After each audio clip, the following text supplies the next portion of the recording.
Yeah.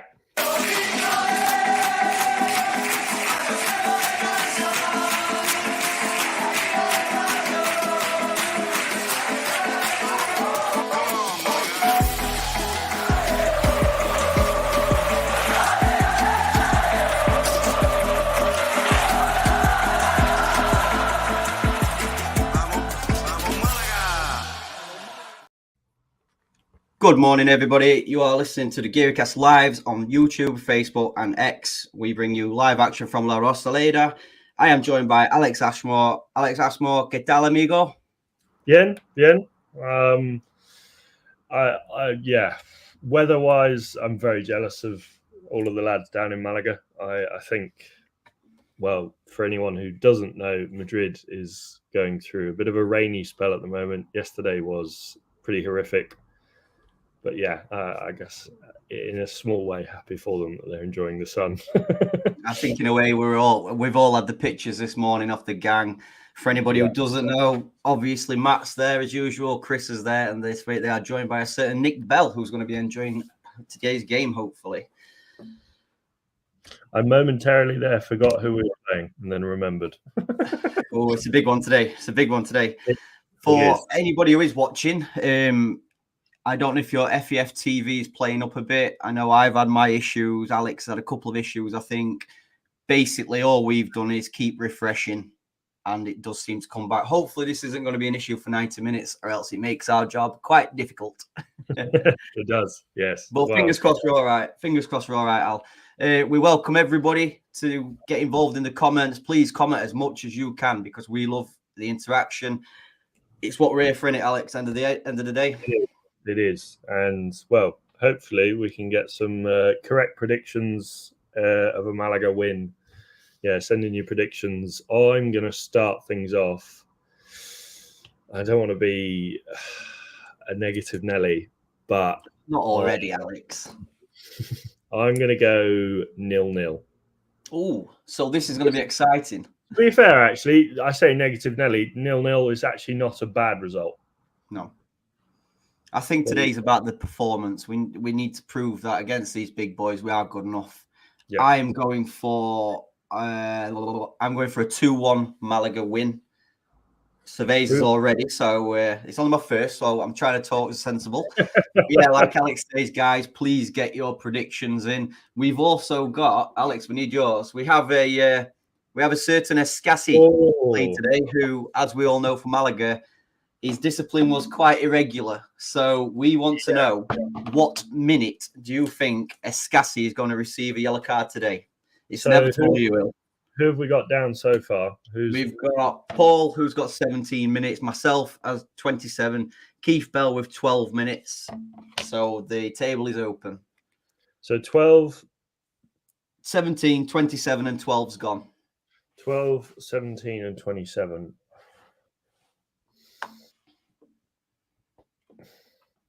I don't know why, but I just feel like minute 6 is calling me out. That's a very early shout, Alex. I don't think that's going to be beaten. James said 33 minutes. James, I met James. We met James at the Baleares game. What a quality guy, really is. A fellow Tottenham fan as well. So obviously, they definitely held high with myself. But James has gone for 33 minutes. Basically, everybody's saying Escassi will get booked today, and Escassi's going to get booked early. Going on to the team, Alex, we have Herrero, Joaquim, Einar, Monte, Victor, Granado, Manu Molina, David Ferrero, Danny Lorenzo, Kevin, and Dione. So all I can see is there is a formation change, but the main thing is Kevin is back for a certain Musa. I'm surprised, and for those of you who listened to the pod this week, Chris and I were singing Musa's praises, and I think you could easily say he was the best player on the pitch against Alcoyano. Not really sure why he's been dropped. I know we don't want to be playing too defensive. I think playing 5 at the back at home. I'm not a fan of playing 5 at the back at home, so I can see maybe why he wanted to make a bit more of an attacking change. But I feel like there would have been another choice ahead of Kevin. Matt's not going to like me saying that, but yeah, I just don't really. Yeah, a bit of a surprise. I think I'll leave it at that. Here's a strange one. How Kevin has appeared out of nowhere after not getting a single minute over the last 2 games, which maybe thinks, was there an injury we don't know about, or just, I mean, we all know that Kevin's been out of form. Yeah, possibly. I mean, I don't know. Yeah, I think it's more of a form thing because the last game he played was Melilla, I think, wasn't it? Yeah. And he wasn't very good. And he was, well, I think everyone was pretty shocking. But yeah, he wasn't good. And I think, I don't know. Yet to see this season, I'm yet to see a consistent run of form from him that tells me he's the sort of player I want playing in a Malaga team. Totally agree. And I think you touched upon it there. Musa getting dropped again. We're big fans of Musa on the Gearycast, but we've seen this move before, haven't we? Where Musa's played a great game and then he's the one to come out. It doesn't really make too much sense in my eyes. Do you know what I reckon? And this is something that I've used a lot over the last couple of weeks in our class. We use a thing called a wheel to decide who does what. I have a feeling Paythair's got this wheel. He spins it and he's like, who's going to play this week? Right. Potentially. Just jumping in the comments, we've got a regular Michael Phillips. Morning, lads. It's my birthday, so a nice 3 points will be lovely. Happy birthday, Michael. Frederick's here as well. Good morning, Frederick. Nice to hear from you again. Just jumping in there, previously what we've just mentioned, Alex, to the guys, please, lads, get your score predictions in. And as an extra this week, tell us what minute Alberto Escassi will get booked, because he will get booked. Interestingly, Alex, Escassi is playing centre half, about 30 yards away from a certain Javi Jimenez coming back as well. And, well, Alex Gayar as well, another familiar face in that Ibiza team. Yeah, I'm nervous. I'll say that. I'm not. But this time, Alex, we haven't got Javi Jimenez and Escassi in our defence. Let's not be too nervous. Yes. You remember how nervous we used to be with those in our defence? Well, tell me, I was a lot less nervous when we had those compared to David Lomban and Matthew Payburns. Did you see that save then, by the way? I didn't. I was just refreshing my streak because. Well, interestingly, a free kick comes in. Oh, what a save! What a save! It's been given offside, but that man who we're talking about quite regularly, Escassi, nearly scored in 60, 70 seconds. I think that's a bookable offence. Yes, which would mean Alex wins. Ansten, morning, amigo, a 4-1 win. We will take that. Maybe Ansten's been on the Cervezas last night. Stevie Jackson, hola, amigos, 31st minute. Okay, 31st minute. To be honest, I think I have gone a bit too strong with minute 6, but anything can happen, Alex. Anything can happen with Escassi. We've got a good turnout in La Rosaleda today, with Nick being there, Paul being there, Keith being there, etc. It's a full crowd of 25,361, isn't it? Yeah, that's the thing, isn't it? That's the thing. I mean, again, you can't. You do. Actually, you can see quite a few empty seats, and they stand opposite. As Ibiza come on the attack again. See, this is a game where we've said Malaga generally start slow. We cannot afford to be slow and go down here. This is it's a very, very hectic start from Malaga. It really is. In the start. So in the first 3 minutes, that's Escassi who's had a shot, and now Javi Jimenez. This is all Ibiza so far. These first 5 minutes. It's not the best of starts from the boys. It's showing you the stewards in the crowd. We don't often get to see that in La Rosaleda. Don't want to watch the game, actually. I just want to watch the stewards. Yeah. I think that's one of my Sky Sports pet peeves is when or not just Sky Sports, but TV pet peeves, when they're showing the replays for too long, and then they're cut to down the end and someone's through on goal, and you're like, well, how did that happen? I think it were on ITV the other night when it were Leeds versus Chelsea. as far as I'm aware, Leeds, what right now? I think they were showing you a highlight of a Chelsea attacker, and Leeds scored at that time, and everybody was just kicking off, saying, well, obviously you want to see your goals, don't you? Yeah. But is this the kind of game, Alex, where we're going to miss Roberto more than anything? The work rate up front, etc. Yeah, I mean, I think any game you miss him, he's been very good this season. He has had his moments, his periods of, inactivity and poor performances, and God forbid anyone put him in their best starting 11 at the beginning of the season. You knew somehow you knew. I did. I remember putting out a tweet saying, "But we'll bring this back out in June, and I'll either be very happy or I'll delete the tweet." So far, so good. Yeah, I'm keeping it. I mean, he's our top scorer. I got it totally wrong. I'll admit. I didn't think Roberto was the guy for us. Inevitably now, he's my favourite player. I think he works for the badge, doesn't he? He definitely works for the badge. I think that year he had with Barca's B team, I think put him in really good stead for this season. It's the same level. I'm always one for those, especially with Yeovil. We can put that tick on the Yeovil. That is a very early Yeovil shout. 5 minutes and 20 seconds, guys. One of the earliest of the season. I went through a whole 1.5 hour pod this week without mentioning Yeovil, so I've got to make up for it. Did Yeovil win yesterday? They did. They beat Farnborough 3-1. So is that the league tied up yet, or not officially? We're 11 points clear with a game in hand. So you've got it. Yeah. But yeah, as I was saying, I think the key to playing at this sort of level is experience at this level. So players like Roberto, who played a year at Barca B team, this level, they've got experience.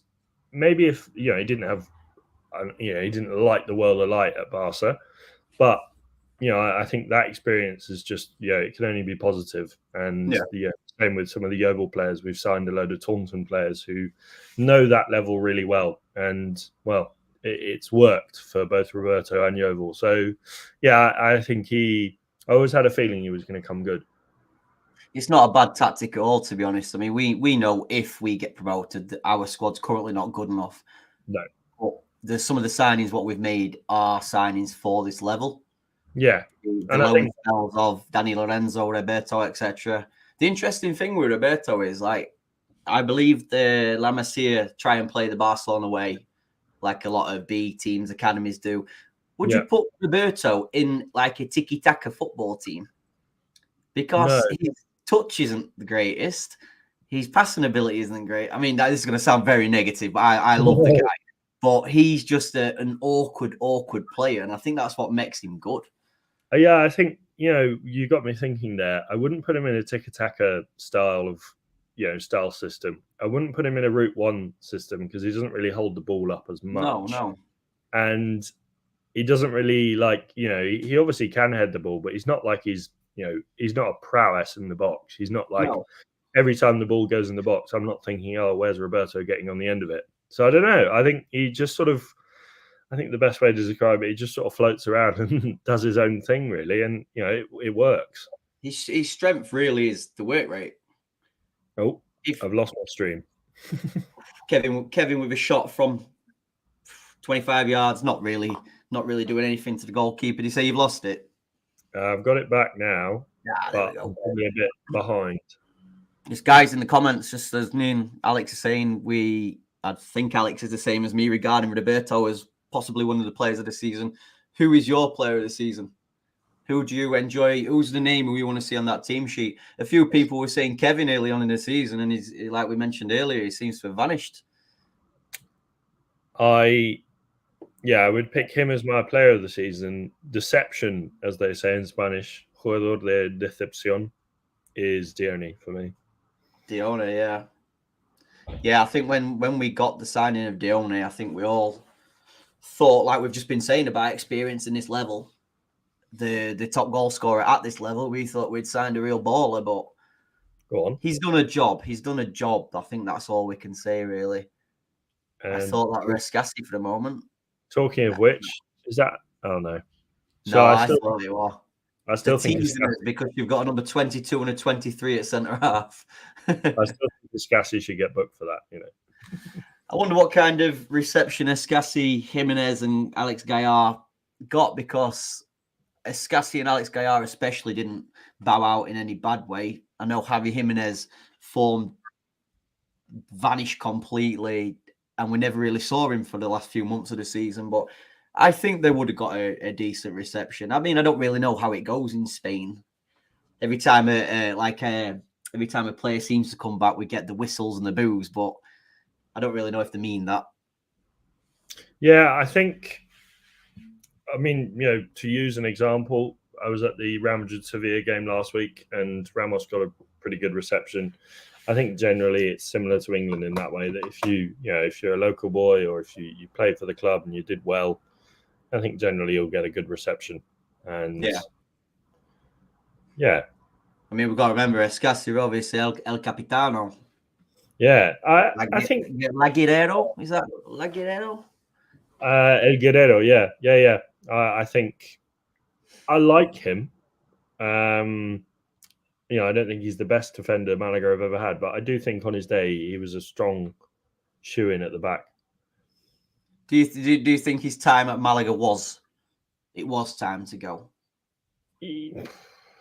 I think it's a difficult one. I think I wouldn't have been. I don't think I was too upset to see him go, but also I don't think we. I think I would have been content to have him on.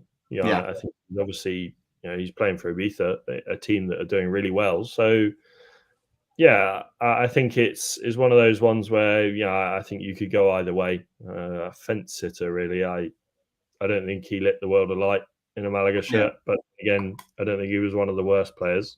So yeah, I've got to agree. A couple more comments coming in. We've got Ballum. Good morning. It's Sunday. No postman or woman today. Quiet day. That must mean he's had a lay-in. Question is, can Malaga win? Ibiza is Alex's favourite place. He is a party boy. Here we go. I love that. I have been to Ibiza, but I've never been, I've never gone on a night out in Ibiza. So yeah, I'm yet to experience the heights. He's different. He's definitely different. Put it that way. Is that Escassi? No. Somebody's just been absolutely nailed. It's a ball guy, so it's not him.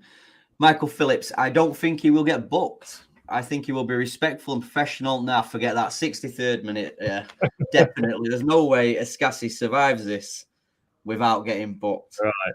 So who had 12 minutes? Keith. Okay, so Keith is currently... Keith's on the mic at the moment. Oh, yeah, this is Keith for the next minute. I think they have a ball, Medina. I think that was a yellow card there from Medina. I mean, he was making no attempt whatsoever to get the ball there. He was just going to back into him. I think he's the right back as well, so Kevin's surely going to be getting at him now. Yeah. Interesting, Balam. Again, we have a certain guy who does work for Real Madrid. Represent Real Madrid, shall we say? What did you make? He says, I know we don't necessarily talk about Barcelona, who have no money, or Real Madrid. What did you make of Jude last night? I will happily say that was, as they say in Spanish, a robo. I think, I don't know if you saw it, Luke, but you can't blow the whistle when when a team's on the attack like that. I think the strange thing is when you see the video, he goes to blow, waits, and then waits for Brahim to cross the ball and then blow. It's like you cannot stop play mid. I understand time up, but you cannot stop play there. You can't. I think you can't stop play when the ball's in the final third. I think that's obviously if they're just passing it around in the middle, then that's fine. But if you can clearly see there's an intent for an attack, it's just ridiculous. It truly is crazy. I mean, have you seen any of the papers out in Spain or anything today? I imagine it's hectic in Madrid. I can imagine. Yeah, I mean, rightly so. It's poor refereeing. I think. Yeah, and to send him off as well, I think that was a bit harsh. And we have a yellow. It's all kicking off here for anybody who's not watching. Malaga have had a yellow card. Is that Nelson Monte with a yellow card? It's not Escassi. If it's not Escassi, I don't know. No. The bets are safe. Yeah, Nelson Monte receives yellow card because when you watch this, he jumps up. Watch his head. I mean, that's silly from Nelson Monte in my eyes, in Spain especially. But yeah, quite fiery after 15 minutes. I think Malaga are finally just starting to wake up a little bit. Just going back to the Jude Bellingham incident, Alex, I believe the referee's not a fan of the Brummie accent. If Jude Bellingham is saying that's an effing goal and that's a straight red, then I do. Is he a Villa fan? Is he maybe a Villa fan? part of me does feel sorry for the Spanish referees because the Brummie accent sometimes can be quite difficult to understand. So sometimes I think with the Spanish referees who English is not their first language, it must be tough sometimes. Like, what did he say? I mean, just in general, in terms of the Spanish referees, I always feel, I'm not a big fan of refs, but without them, there wouldn't be a football match. But especially in Spain, if the slightest things happens, you've got 16 players in your face all over you. It all gets a bit hectic, doesn't it? Yeah, I think generally the standard of reffing in Spain has been subpar. From Malaga haven't. I think we've had one or two good refs. I think the one that stands out for me was the woman who reffed that game against. Yeah. I can't remember who it was against. But was it Granada? No, Granada B at home, I think. It could have been, yeah. She was the best ref we've had all season. I think the quality of refs at this level has been, I think, generally below par, I'd say. The thing is with me, Alex, I agree mainly, but I like the referees I don't like, they're not good, but I like these better. That I thought Segunda referees were pathetic. I really did. And just the whole getting away from VAR, and it's just a sense of this when something happens, it's happened. Malaga on the attack. Oh, Dione. Maybe that's for me. That is where we lack a second centre forward. Dione scuffed the shot, but the shot's going straight across the 6-yard box. You'd like to think if you've got a centre forward dogging around, see what I mean? Dogging around in there, potentially can put the ball in the net. But 15 minutes in, I can't really say not much has happened because it doesn't seem a bad game. But have Malaga now settled, Alex, in your eyes? I think, it's been an interesting first 17 minutes. I think, I don't think either side's got a foothold of this game, really. And my stream just stopped working again. It's decided to pause itself. Really? Interesting. That was the issue. Someone at that is one thing what we have missed being in Primera. I mean, me and Nick regularly say with FEF TV, it has been a saviour because it looked very much like we wasn't going to be able to watch a Malaga game unless get into the game like we do. But we get over there 5, 6, 7 times a season. We can't do the Geary cast effectively without watching the games. No, you're right. We can't base it on maybe a 2-minute highlight reel, but I think even that'd be hard to find. Yeah, I think FEF TV have done a good job. It could be better, but I think they're showing all the games from Grupo 1, Grupo 2, and then Segunda as well. I mean, I just paid for the Primera one because I don't find myself really ever watching lower than Malaga unless I'm going. That's where I'm really sad, and I do tend to watch the odd.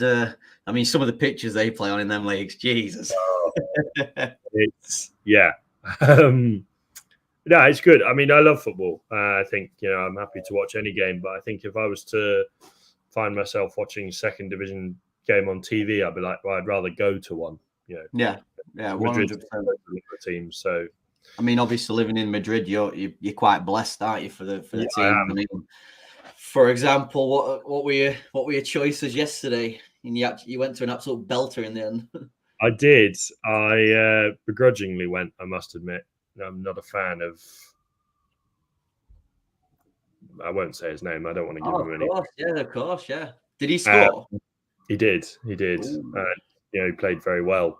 But it was a good game. I think I was originally going to go to the Rayo versus Cadiz game, and that ended interestingly. Cadiz got a 103rd minute equaliser, but 3-3, I can't complain. I think it was a good game. If you could get to a game, what's a 3-3 draw? You'd take that every day of the week. Exactly, yeah. It was bitterly cold. Without talking too much about it, because it's not a nice subject, obviously. How has the fans taken to this certain player? I think they seem to like him, especially yesterday at Getafe. Yeah. When the announcer was reading out his name, they were all, when the announcer says the first name and then they say, they shout the second. So they were saying that, I think it's more because it happened in the UK. I don't think the coverage of it in Spain was that big. So it's like, he's had some issues in England and they don't, I don't know. It's not here. Yeah. Some of them are probably, I wouldn't be surprised if some of them are like, well, I actually don't know what happened because, it's been brushed under the carpet. And I don't think he wants to go back to the Premier League. I think he'll, whether he makes a move to Barca or Atleti, I think he'll. Yeah, see, I don't think the Premier League will ever be an option again. No, in this modern era, where Spain, I mean, I've seen the links with Barcelona's and stuff like that. Regarding Getafe, if you take away the off-field things, it's an unbelievable signing because he's a good player, but it's what came with that. And Getafe's got away with, got away with it. Getafe's got a decent player with limited. I know they took some stick when they made the signing, but besides that, they've got away. I don't really know what to say with it. They've had an easy ride with it, I guess. Yeah, I think if this was an English side, say Nottingham Forest, there's no way it can work. No way. Yeah, I think because it happened in the UK, it probably didn't get as much coverage. So, good cross. But yeah, I mean, I'll leave it at that. I don't want to give him coverage. I think that'll do for the certain player. Let's move on. But Ballum again, chucking them comments in, and it's what we. Oh my days, Ibiza coming close. Ballum chucking the comments in. It's what we want to see. Do you think a B for a 2015 team who play in blue 2? Not sure how this story happened. They were formed in 2015, Wikipedia say. Can both Malaga and Ibiza go up? Can the away team win? Yeah, they can definitely both go up. I mean, somebody's got to catch Castellón first, and then the others got to win the playoffs. I think if anyone is going to catch Castellón, it's Ibiza. I don't think any other team is going to do it. Yeah. Cordoba are third. I don't think they're very inconsistent, Cordoba. It seems. Yeah. They're very much like Malaga. Malaga are capable of winning 5 and then losing 2 and drawing 1. If you know what I mean. Yeah. I mean, it's like Chris obviously says regular. We didn't get on as high horse before Christmas at all, but if you look at your team and you're 13 and 14 games unbeaten, we all know the problems. I mean, if you're 13, 14 unbeaten and you're not top of the league, you're drawing a hell of a lot of games. And that for me has been Malaga's Achilles heel. We've said 1,000 times they haven't killed games off. They've started very slowly. I think if we was in Segunda this season with how we've played, I think we would be rock bottom. Yeah, I think, it's difficult to say. I don't think, and this is going to sound really negative, but I don't really remember a game where we've dominated from start to finish. And I've gone. That's a bad tackle. That is a bad tackle. Yellow card. This Medina guy does not like our Kevin Medina. Because that's 2 now. That's a yellow. Why is he complaining about that? I don't like this. I tell you what, this will be interesting on the replay for anybody who's just listening and not actually watching the game. The fullback. Oh, I tell you what. The fullback, interestingly called Medina, for the second time this game goes straight through the back of our Kevin Medina. I personally, in Spain, think that could be a red card on another day. I don't know why they're showing this attack. I want to see the replay of the tackle. Well, I don't know why he's complaining about getting booked there. Antonio Córdoba. We've got again Ballum. Again, for those who listen to the podcast, there will be 2 podcasts in a week now. Yes, it certainly will. So for anybody who listened to the midweek podcast, I think Alex and Chris went into a bit more detail for you all. Yes. So, well, the pod as you know it will be changing to 2 pods. So I think we'll probably be doing the news and the preview, and then a more in-depth review of the last match.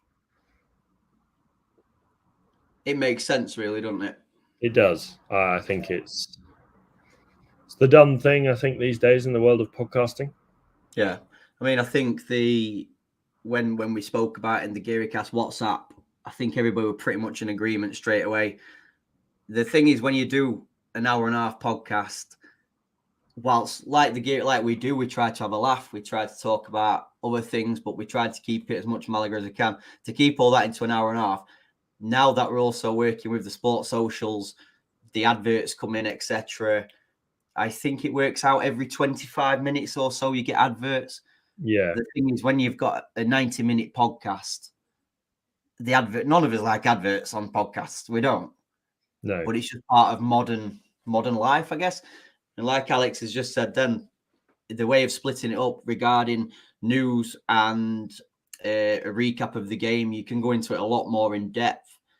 And then even the game ahead, I think the game ahead is something that we do tend to rush a bit, because we've taken this time recapping. We've had, if there's been a lot of news, whereas the game ahead we can really dive into and then maybe even look at a few more fun things for everybody. Oh dear. Offside. These look they look dangerous on the, I won't even call it counter. I don't know. It's been a strange game so far. I think it's really been an even game. Yeah. I don't think there's been a clear-cut chance in these 5 minutes, but I'd say it's been, I want to say it's been even. I don't think Ibiza have, I'd say maybe even slightly, I'd lean towards Malaga. I think, they've created stuff, but they've not had, direct chances. The interesting thing about this game is before the game, it might have been easy to say that both teams won't want to lose it. They'd be maybe too scared to lose. Regarding your 0-0 prediction, Al, I don't think any team's fucking giving ball away again. I don't think any team's particularly scared of losing the game. No, I think, well, both teams seem to want to go on the attack and are happy to go forward. And here we go. I think if anything, Ibiza definitely look more dangerous, or maybe more on the attacking foot than we do. Malaga seem to very much be playing like a cup team, bit more on the counter, would you say? Yeah, I mean, it seems very even, I think, so far. I think both teams have created a few chances. What's your mine doesn't have anything up yet. What does your clock say? I'm just ticking now onto 27:50. Okay, you're 2 seconds ahead of me. I think it's because I'm on the website. Yeah. I'll when we score, I'll just I'll slow down a little bit. Frederick, Antonio Cáceres from Córdoba would be a dream signing for my part. I'm sure I remember Cáceres, and a few of us said we should tear that Córdoba team apart. Malaga should have really showed a bit of muscle. It's all right though. We've got money that we can use in 3 transfers windows. Yeah. I mean, we're in 7 years to come, when all those installments and everything come through, we're going to be one hell of a rich club. Especially with a little bit of a CVC money that we've got. Yeah. And when a certain Altani maybe comes or goes or whatever the hell's happening, we just want to see the end of that. Yeah. Confusing, I think, is the best way I'd use it. Yeah, certainly is. Alex, I personally try to stay away from it, maybe, because I've had 10 years of just being bored of it. not really believing things, not really knowing what's true and what's not. I know there is small strides happening now, but I don't know. It gets loud for 10 minutes and then vanishes for the next 10 hours, if you know what I mean. Yeah, it's been frustrating. It really is. But Málaga now having a lot more of the ball. They just seem to be struggling with that final third pass, which has been a problem all season. Ballum asking, how's the women's team doing? I know you have a colleague who does the women's team updates for the Gearycast. So we have Rocio, but as far as I'm aware, I think I saw on Twitter that she's been away covering something for Spanish Femenina, I think. Yeah, I mean, well, the women's team aren't doing too bad. They're sort of mid-table-ish. They're 7th, 30 points, 17 points off the top. They're doing all right, but they started off really strongly this season, but have sort of fallen off a little bit. Right, my app's working. Yes. For anyone who is watching on the website, like, well, you, Luke, the app is now working again. I don't know if you want to play. In that case, Alex, you would have just missed a great chance for Danny Lorenzo. 10 yards, and now Ibiza coming straight back at us. This game is very end-to-end now. As another strike comes in, no problems for Herrero. Good save from the Ibiza keeper, to be fair, but Danny Lorenzo again showing a different Danny Lorenzo. And Danny Lorenzo we've been missing all season with a lot more attacking force. It's actually a very good save. It was a good save. Was that Danny Lorenzo? I'm right in thinking that the Femenino, it is their first season at that level, is it, Al? Did they win the league last year? Well, yeah, they got promoted. I think they got promoted and then they were. Am I getting confused? I can't remember, to be honest. It all seems a bit of a blur. No, they had a very good season. I'm sure that they got promoted. And no, I do remember because they replaced the manager not too long ago, and yeah, so last season, now this is their, I guess you could call it, second season, I think. So they finished 9th last season. Oh, but they had, I think it was a few years back where they had a really good season. They got promoted. Yeah. And yeah, it's good to see that the team is getting some presence on in the media, and obviously we try and keep up with all the games going on. There's a lot of football. There's too much football. There's a hell of a lot of football. Especially whilst you're also covering it for maybe the biggest club in the world. Yes. I'm looking forward to. We've got a busy week ahead. We've got Leipzig on the 6th, and then we've changed it to we've got Leipzig now, have we? Mr. Yovel, Malagista, Madrista. Just jumping in a sec, Al, to David, who's asked, can someone please remind me which website I need to go for the game? So the website is FEF.TV.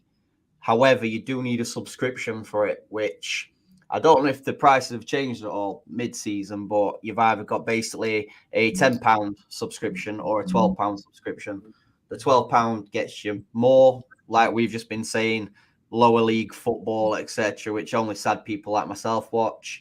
But yeah, it's all on subscription, unfortunately.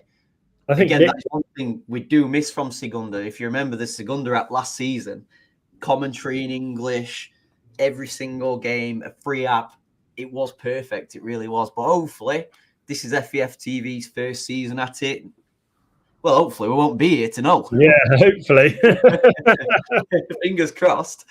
What we got now? When we get to 200 subscribers, will Alex buy a shirt for a giveaway? Alex said, here we go. Does he know Fabrizio Romano? I do know Fabrizio. Well, I don't know him. I know of him.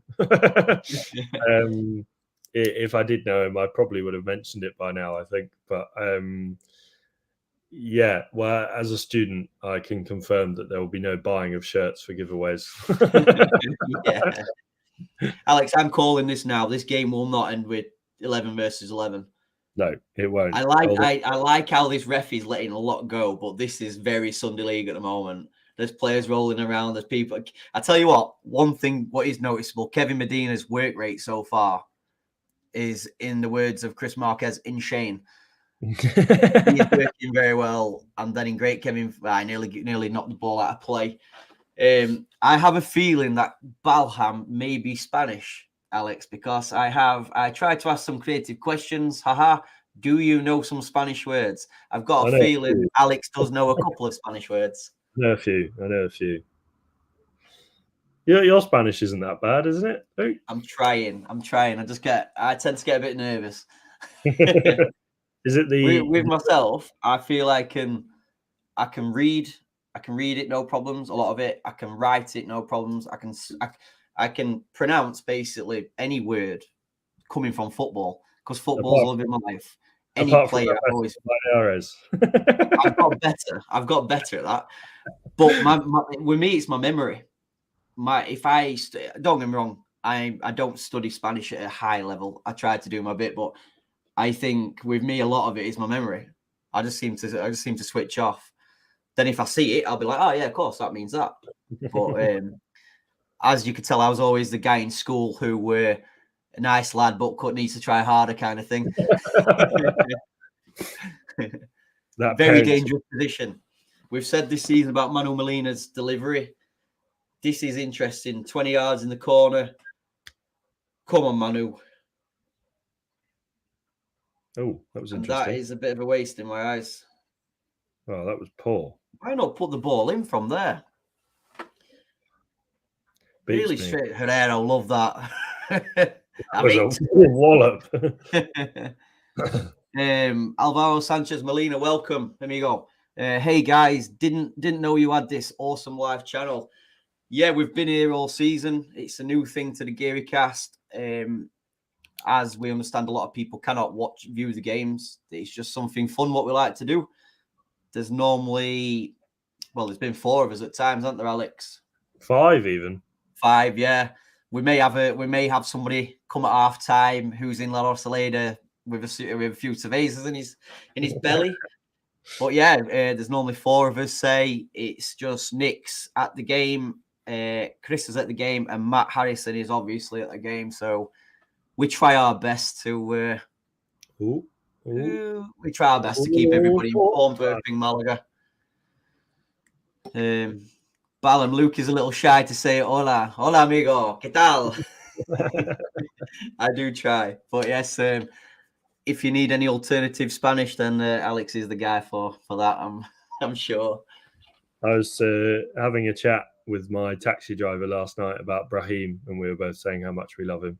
Very nice, very nice. For anybody who doesn't know, Alex, any newcomers, say for example Alvaro, what is the current story for yourself in Spain? So I live in Madrid. I am studying a master's in communication and sports journalism. I've been here since about October, and grew up watching Malaga since I was about 10, I think, and been going on holiday to that part of the world since I was even younger. So I've had a long connection with that part of the coast. And I think it was about 2020 when I'd always fondly remember this. I saw they put out a message saying we're looking for someone. The Geary Cast put out a message saying we're looking for someone to join, and I got a message from Chris, and his interview questions were magnificent. Imagine Chris Marquez. Yeah. He said, I think some of them were obviously, do you know Victoria? And at first I thought he was talking about some woman, and I was like, nope, never heard of her. I realized he was talking about the beer, and I was like, yes, I know the beer. And then he asked me, what's my favorite flavor of ice cream? As you do. And then his final question was, if you had 1,000 ping pong balls, what would you do with them? And somehow Alex passed the interview. And I did. Has been with the Geary Cast for 4 years, is it? Or so? Yeah, 4 or 5 years. I think July, August 2020, I joined. Back when we were in Segunda. And times were cool. It's been a fun journey ever since. I mean, in truth, when you think about it, since the Geary Cast formed, shall we say. It's been, I mean, you guys have been on it it's my first season, obviously, but it's been a fun ride. But in terms of performance and where Malaga are going, it's been quite shite, hasn't it? It's been, yeah, we've had better, I'll say that. But I suppose we've been winning more than we've been losing. So for a change, it's nice. End of the day, I think we could go a whole season without winning and we'd still be the Geary Cast. We'd still do our stuff. We all love it, and we hope that you guys all love it too. Pellicer looking very animated on the sidelines there. I don't know if that were a particular player or anything. I don't think either side's done anything too wrong. It seems like a decent top of the table battle. Yeah, both sides in the final third have been lacking. I can't remember, apart from that Dani Lorenzo chance, I can't think of any sort of real clear-cut chances. No, but I think it's been fairly even. I think both sides have had shares of the possession. I'd maybe even lean towards Malaga in terms of possession share, but nothing to show for either side yet. Interestingly, I saw the other day, I think that's a great ball. Dione! Oh. Interestingly, David Picon put, that's a great touch by Alex Gallar, by the way. Smash. Einar picks up a yellow card. David Picon David Picon put the other day that this is a much more important game for Ibiza than it is for Malaga. I don't really agree. I think it's a very important game for both. His meaning of that was Ibiza cannot afford to lose any more ground on Castellón. So therefore, Ibiza, like maybe in England where a top four team goes away to another top four and you say it's a good point. Realistically, Castellón play at home tonight. I will find out who against, but it's definitely against one of the bottom half table. If Castellón win tonight, and Malaga win this, Ibiza then are 5 points behind Castellón. And then you start seeing more and more gaps about, we have an official attendance, 26,130. So it is the biggest of the season, I believe. Is it? Yeah, I think so. I'm sure it is. For third division football, 26,000. Oh, it's insane. Here we go. That's got to be a yellow card for Scassi. In answer there's only Michael who's still of it. Look, how is this not a yellow card? No, it's not. I thought he pulled his shirt. There is literally only Michael still in this at 63. And it's his birthday, so there is every chance that Michael is going to... in answer to your question, Michael, with those ping pong balls, I remember in the interview I said I'd throw them at Altani. I was trying to be all professional then. In corner of my eye, I'm seeing ping pong balls and Sticky Vicky. That is a podcast I am interested in. Malaga on the attack. It's like, come on, pull it. One. Finish. Oh. I don't think either team's specifically looking very good at the back. Oh, that's not a foul. He wasn't even going for it. One talking point here, Alex, and guys, please get in the comments what you would do as well. We know that Pellicer doesn't trust a player on a yellow card. Oh, we all called the changes last week at halftime, and he made the double sub. But remembering now, we've got Nelson Monte and Einar on yellow cards. Yeah, surely you can't change your two centre halves. Yeah, but I mean, it is very risky in this high and quite an aggressive game, to be honest. Yeah, no, I think. And I don't know whether this is unfair of me to say it, but I think Ibiza seem to be playing a little bit, they're being a bit cheeky. They're, diving around, maybe trying to get the odd foul reaction out of Malaga. And, Malaga seem to be doing the same to Ibiza in terms of, getting a reaction, certainly. Some of the challenges have been pretty strong. I mean, to change any defender, but the old saying tends to be don't change your defence. No. But especially not both. And we have got the cover on the bench. I believe Juande is on the bench. Musa is obviously on the bench. Murillo. Maybe one of them might come on. I don't know. I wouldn't want to call which one or anything.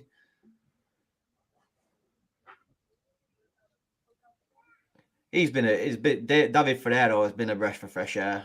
Oh, come on. I mean, that's got to be a yellow card. Come on, boys. Come on. Again, we just get into that final third and it's the ball. I mean, surely he's going to pull this back for a yellow card. He must do. That's a blatant. Yeah, he has. Alex Gaillard goes into the book. I will try and find out, but I'm sure that's got to be about 5th or 6th yellow card in this game. At least. Where are we? Yeah, it's blatant. Oh, it's blatant. Yeah, just saying before, Alex, David Ferrero has been an absolute breath of fresh air. And I think we were all very, very harsh on him. I mean, he's about 300 years older than you. I think he's a year and a half older than me. What was that? That I sent a picture to the WhatsApp group the other day. Yeah. Oh, I don't feel all that old. Sports broadcaster. This guy's 32. He's the oldest player on the team. He's younger than half of us in the GearyCast. I mean, although I get told a lot I do not look my age, I am definitely nearly. Well, I'm 34 in 2 weeks, actually. No, if you did, if I didn't know how old you were and you asked me, I would have said late 20s. Oh, I've had it for years. I mean, if I got rid of this bum fluff on me chin, I'd look about 6, I think. But yeah, there has been 5 yellow cards in this match. No yellow for Escassi, though. No, interestingly. Very interestingly. I don't know. I just can't believe that this game is going to end 11-11 for either team. And I'd hate to think, actually saying that, if Malaga's 1-0 up on 95th minute and Monte or Einar still on the pitch and they pull someone down, I'll take that all day long. Let's get that 3 points. Kevin. With Kevin, I think he's had an okay game. His work rate's been quality, but in terms of the quality going forward, I don't think he's really had it. But I believe that is. I think Canaro's had a quiet game as well. He has, but higher in a good way. I think he's. Yeah. Defensively, we've been quite good. Yeah. I mean, I think you guys said it on the podcast midweek regarding Canaro. Sometimes he's a bit too active, picking up stupid yellow cards. If he picks up an early yellow card in this game, he's off at half time. Yeah. It's how Pellicer works. But yeah, half time. Get your thoughts in, guys. Me and Alex will discuss ours. I think it's been a good game. It's 0-0. Yeah. It's been a good game. Both teams are going with it attacking intent. They maybe look a little bit more dangerous in and around the box, but yeah, I just want to see Malaga keep creating. It's also very important we don't lose this game. Yeah, I think I'd take a point now. 0-0, I'd take it. Yeah, even if we win, it's realistically, we're still a hell of a long way away from Castellón, which we need to remember. Only number 1 goes up. Only number 1 wins the league. Yeah. Ibiza currently are in the playoffs. The second place gets playoffs. You could be 30 points ahead of third place. You're still going in the playoffs. Yeah. So, I mean, don't get me wrong. I do solidly believe that even Malaga can't mess the playoff situation up. I think we're 10 points inside it, but we need to balance it out instead of all the focus on Castellón. It's just I mean, if say, for example, currently at this stage at 0-0, we are 8 points behind Castellón Gaming, and you'd believe that they'd win today at home. That's 11 points. If we win, it will go to a 9-point difference, whereas looking the other way to Antequera, we are still 11 points clear. So that's key to staying in the playoffs as well. Yeah. And this is the game, this is the 27th game of the season, isn't it? This is number 26. 26, okay. Yeah. So we have actually pretty much got a full fixture today. We currently playing this 3 games. Malaga, Ibiza, 0-0. Melilla, 0. Real Madrid, Castilla, 1. One for the Madristas out there. Merida 1, Baleares 0. Then later on, you've got Atleti Madrid B versus Alcoyano, Linares versus San Lequeño, Ceuta versus Intercity, Castellón San Fernando, Real Murcia versus Recreativo, and Antequera versus Cordoba. That'll be an interesting game. Antequera Cordoba. Yeah, no, I think. Well, Antequera seemed to have sort of dropped off a little bit. They, had a strong start to the season, but Cordoba obviously a very strong side as well. Just who are Cordoba playing? Who Cordoba they're playing this weekend? The Antequera. Yeah, I back Cordoba in that one. I think they, like we said earlier, a bit inconsistent at times, but they're not third for nothing, as they say. And I think Cordoba started off really poorly. Yeah, they really hit form from October onwards, I think it was. Yeah, I think it was around the time that Malaga played them, which was, I want to say December, was it? No, it would have been a bit later than that. Yeah, I think it was. Cordoba hammered us that day. They really did. They came to La Rosaleda, and I think they outplayed Malaga. 5th of November, and I think that was one of our worst performances of the season. Yeah. A certain Hightam scored in that game. Who? Hightam. Another player how we've been so. For me, I don't know if you agree, Alex, but even like a Hightam and Ramon fit all season. Yeah, we are, in my eyes, 6-7 points better off at least. Yeah, I think so. I think that's fair to say. We've been very, very unfortunate with injuries. we have. When don't get me wrong, Murillo came in and played fantastic at centre half, but there was a reason he was at centre half. We had 4 centre halves missing. Kevin's been in and out. Obviously now Roberto, a very important part of the season. Yeah. In truth, there's only been Herrero, Joaquim, who's been a name in that team sheet every week. Victor and Danny Sanchez, they've been in and out. Gerardo for doing kung fu kicks and whatever else he does. But yeah, it's been tricky. It has, but I've thoroughly enjoyed this season so far. I have. I think other than those first 2 games, in terms of consistent performance, and we talked about this earlier, Roberto's been brilliant. I think Alfonso Herrero has been our best player all season. Oh, yeah, really, really good. And does that really say how good we've been if your goalkeeper has been a lot of people's player of the season? I think you can still, prime example for me is that Chelsea side that won the Champions League. You look at Edouard Mendy, he was, that season, he was one of the best goalkeepers in the world. Obviously fell off a little bit afterwards, but yeah, I think obviously, a sign of a good team is that you don't need to rely on your goalkeeper a lot, but the fact that we are able to rely on our goalkeeper and it's saved us on multiple occasions is better than having a dodgy goalkeeper. Yeah, because maybe two.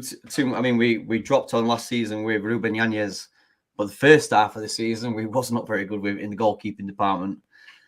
No, Yanez, I think he's one of the best goalkeepers I've seen in a Malaga shirt since we've come down to this level. And yeah, definitely. And we all knew that once we inevitably did go down, we wasn't going to keep Yanez. No. Just like, unfortunately, again, I think you guys mentioned it midweek on the pod. If we don't go up, Roberto's not going to be here next season. No. Even if we go up, it showed this season. People are offering €1.5 million to a third division team. Yes, if we're going to Segunda, it might turn to €3 million. And could you see Malaga rejecting that kind of money? Yeah, I know. I think it is difficult. I think if we go up, yes, I can see us rejecting it. But if we don't, we and I can imagine Roberto. Well, I don't know. Maybe I'm jumping to conclusions, but I would like to think, but I would imagine that Roberto, after a good performance like that, he would say, I want to taste Segunda again. I want to be back at that level. But then I can also very much see him signing for a club in Segunda, playing about 10 games, scoring once, and then getting loaned back out to Malaga for the rest of the season. We've seen it all before, haven't we? We have. I mean, Antonin was the prime example, going to Granada and then getting loaned back out to Malaga, and now he plays at Lugo. So, yeah. I mean, in truth, I haven't kept up on it too much, but like Alex Calvo, I don't believe. I mean, Andorra's having a terrible season, but I don't believe he's pulling any trees up. Christian's in and out of Eibar's team, but having I'd say, well, obviously a more successful time than Alex Calvo, but just things like that. You see it all the time in Spain where a player has a decent season, a half decent season, gets a move, and then they end up having 15 loan spells. So, Alex Calvo has played 24 times this season, scored once. Exactly. Christian has played 23 times this season and has scored 25 games, and he's not scored. He's notched up 3 assists, and the same as Alex Calvo. So, yeah, they're playing, but like you said, not lighting the world alight in Segunda. And, well, it's obviously good to see them get those moves and move up, but you think when players sign clubs like when clubs sign players like that, you think, do you actually, it's the scouting, whether obviously he's done well at a lower level. I think it's always risky signing lower league players. Obviously there are a few examples where they've really come off, Jamie Vardy being the prime example. But yeah, I think quite often you see that happening with players. They sign for bigger clubs and then they end up just getting loaned out. And I mean, with the Alex Calvo, was you ever too overly convinced with Alex Calvo? I mean, I think I were in La Rosaleda 3 times, and obviously, well, a lot of beer, etc. But he was a player who excited you when he came on. Real excitement. He came on against Las Palmas where he got the goal at a very young age. Great. But I think it was Chris who kept saying we said to rely on him at that point as well. And he was like, he was an excited teenager. You could see that there were promise in there, but he'd maybe take a player on and then fall over the ball, or he'd run it out, or I don't know. He definitely wasn't the finished product. No, I think did we get $1.5 million for it or something for him? Yeah, I think if I was an Andorra scout, I would suggest not signing him. I think he hasn't had a long, consistent period of time performing. But then also, if you look at the other side of the coin, sometimes in football, when you make those signings, it's about maybe taking that risk and seeing that little spark and thinking, well, I'll get him now. He'll be cheap now, and he could turn really good. Yeah. So, obviously it's not always going to work out, but I think as a scout, I would always err on the cautious side. And yeah, he played well, but I think he started playing regularly towards the end of the season. Yeah, so yeah. I guess he only played maybe played 10 games for us or something like that. I think Andorra a strange team for him because Andorra very much play the old tiki-taka. Yeah, Alex Calvo just seems that Alex Calvo looked like a 90s winger who wants to get the ball and drive at a defender. Yeah. Let me have a look at his season last year. So he played 11 times, scored 1 goal. So, like you said, not exactly. It's not like he's played 30 games and scored 5 goals. You think, okay, he could do really well here, but in truth, I think he only started maybe 2, 1 or 2. It's got to be surely. Yeah, I mean, he played a lot of games. He came off the bench. The Las Palmas one being the prime example, and how things have changed. Las Palmas are 8th or 9th in La Liga, and and we're here. I think that 27 games. Yeah, the 2-2 draw in Las Palmas last season were a result what really gave us hope. And then in true Malaga style, I mean, I went to the Racing Santander game last season where that was really the nail in the coffin. Genaro getting sent off 14 seconds into the second half or something. Yeah. I know we tried to get the ball rolling again after that with the odd win, but that really was the icing on the cake, I believe. So what was it? The XL de Salvación. Yeah, the XL. Yeah, that got everybody going, didn't it? Just jumping in on the comments, Al. Drains Arrows Ltd. Can we watch live anywhere? We can. Unfortunately, it's a subscription. It's to feftv.com. It's a Spanish stream, and the subscription is roughly £10 or £12, depending on what you want. We have Bocarone Inglés, Malaga Upa. I also have a Bocarone Inglés sat right here with me. It's my dog toy. The best €5 I ever spent. How is the puppy settling in? I'm currently watching him now. I think Laura's putting the washing out, and he seems quite quiet, but yeah, he's a little. He has his moments, put it that way. He's such a cute little devil, but he 100% has his moments. It's so strange because you can be telling him off or something, and he's just staring straight through you, and you're just looking, thinking, you look so lovely, but you are a terror. You really are a terror. But as the teams are coming out for the second half, it's not showed you any new player, Alex, as of yet. I know the camera tends to go to him if they're coming on. It will be interesting to see what he does here because, as I mentioned earlier, he does not like a player on a yellow card. No. Well, they can't make 7 substitutions. No, exactly. And I do believe that if it was maybe one centre half and I don't know, a Kevin or something, he probably would change it with the players what we've got on the bench, i.e. the centre halves. But you cannot mess with 2 centre halves in a game. Well, in any game, but especially a game like this. No, I think. Who have we got on the bench today? We have got, I can find out, I think everybody pretty much, barring Ramon and Haitam. Okay. Which again is something we didn't have earlier on in the season, where sometimes you're looking at our bench and they were nothing but kids. Yeah, no, I mean obviously good to see, but you want some experience on the bench. Of course you do. Ibiza coming straight. Ooh, corner kick to Ibiza. 30 seconds in.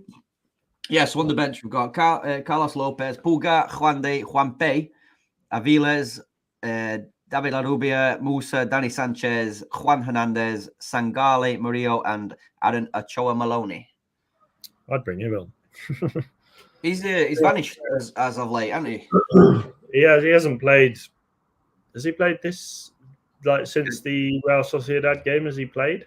He started against Intercity, which was the game before Sociedad, and I don't believe he's played since. I know he's been playing for Malagueño, who interestingly today are on the holiday treble.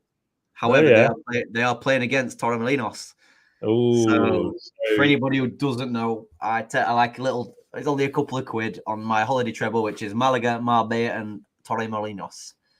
So you've got Torremolinos. Who are they playing this weekend? They're against Malagueño. Okay, so Torremolinos. So it's a Malaga derby. Marbella, I see, are playing today against Linense. That's the one. Which Joe Fain, friend of the podcast, Joe might be going. I know is it Linense he follows? Yeah. Are they away or is it in Marbella? Marbella. Yeah, it's in Marbella. Yeah, which, as anybody can imagine, sounds an horrific away day in Marbella. Rough. When you do it on a nice warm Sunday afternoon in Marbella. Things what a dream. I mean, that's a 4:30 Spanish kickoff time as well. That is perfect. I'm going to try and get down to a Marbella game this season to see old Jack Harper. Old Jack, yeah. But it's Marbella set off brilliantly. I think they won the first 11 games or something. The holiday treble were in for maybe 6 weeks on bounce. And then Malaga started drawing a few. There's only been Torremolinos who have stayed consecutive, really. Well, another friend of the pod, Charlie Dean Jansen, who plays for Torremolinos. He signed in January, did he? He did, yes. Or, not long after January. Yeah.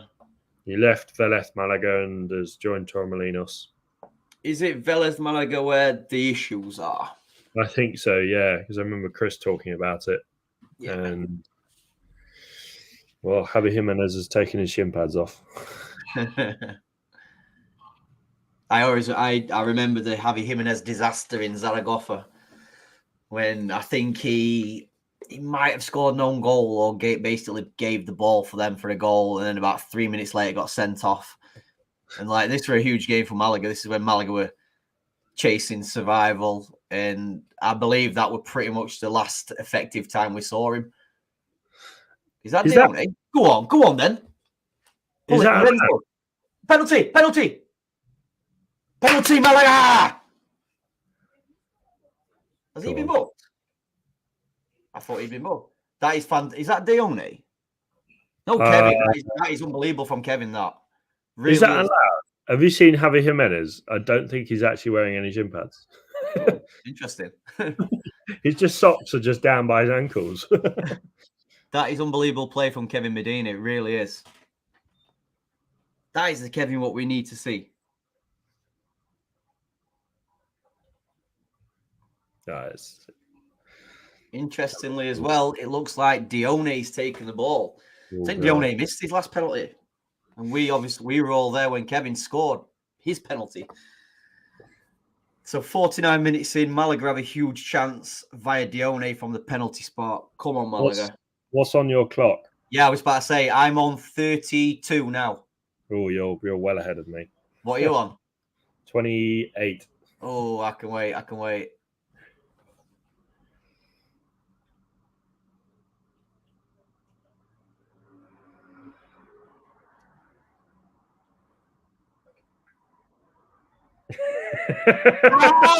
Oh! Dione! Oh, it looks like Mrs. Dione is about to give birth as well. The ball under the chest. Vamos Malaga, 1-0 after 50 minutes. Dione slots into the top corner. Fantastic penalty after great work from Kevin Medina. Vamos Malaga. What a start, to this second half. You could just see Pellis there then giving the old head tap. Think, lads, think. You know what I mean? Rather than erratic cards and stuff. That is a great penalty. That really is. I was trying so hard then, Alex, not to do anything. I'm looking at the screen like, does he know?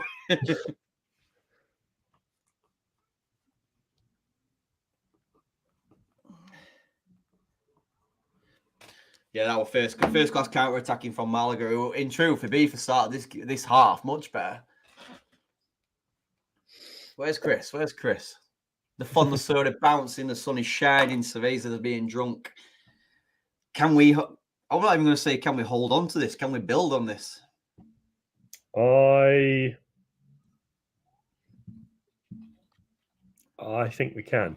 I think we've been the better team today. Yeah. What win? As long as Malaga use it. Yeah, I don't think he's got any shin pads on, Alex. It's quite weird to see. As long as Malaga play sensibly, they'll be fine. But Malaga and sensible doesn't really come into play. No. Javi Jimenez, is he going into the book? No. I think a bit of shithousery from Hakim.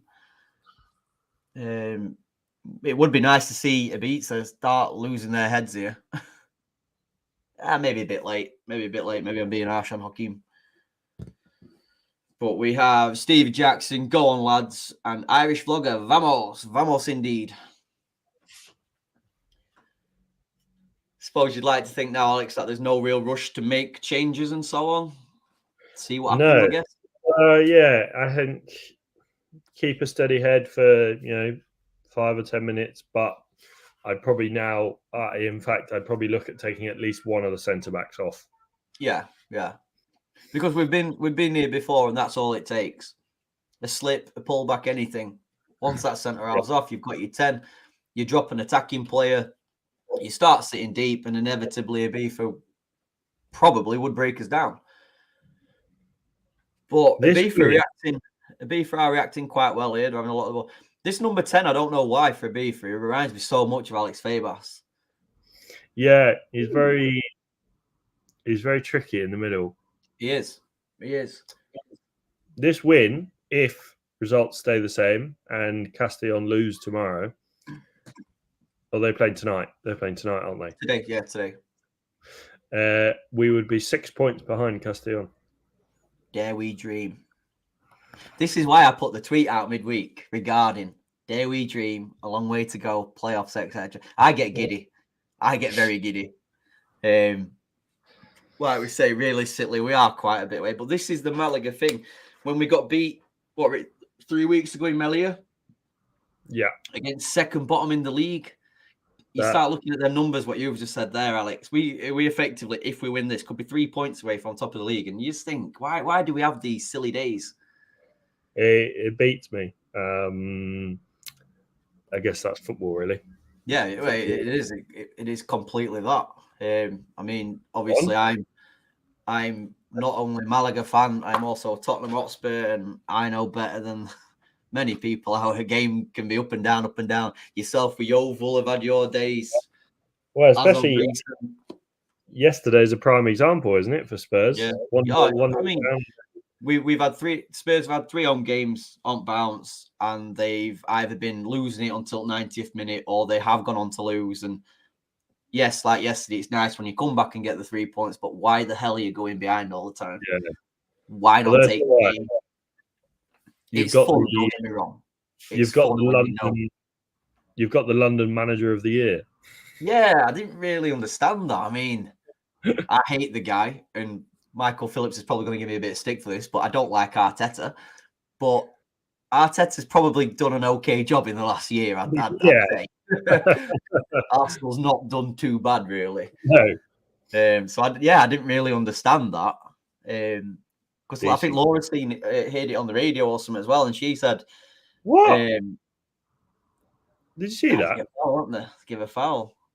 Yeah, I think she said Postecoglou's got Manager of the Year or something. I'm like, nah, I've seen it. It's not that. I says he needs to do a hell of a lot more to get the Manager of the Year, surely.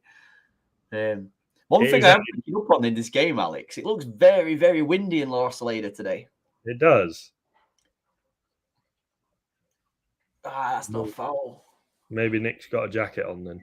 I saw him earlier. Jacket, trousers. I don't think I've ever I've never taken a pair of trousers to Spain, I don't think.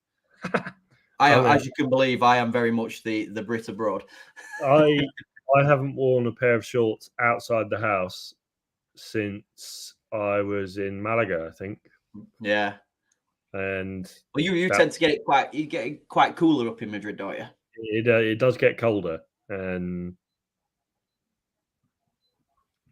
I've just seen in our GearyCast WhatsApp group. So before the game, Chris Marquez put, "I'm not seeing this Kevin Buzz," and then Nick's just put a man sweating like hell. Just put Chris Marquez right now. I do love that relationship between those two. We see Chris says something and then Nick sends a vlog, like a GIF back, and it's like there's no. The thing is now when you're with the GearyCast, obviously a lot of what you say gets aired. People all know it. If you get one thing wrong, I mean, I don't buy it. It's very quiet today, so I don't think Carl's actually here. But Paul will tell you that the Juan Aleo Depache Mode story myself. I didn't know Depache Mode was a band. I thought a very good friend of the GearyCast, Juan Aleo Depache Mode, was his full name. And I know I'll never live that down now.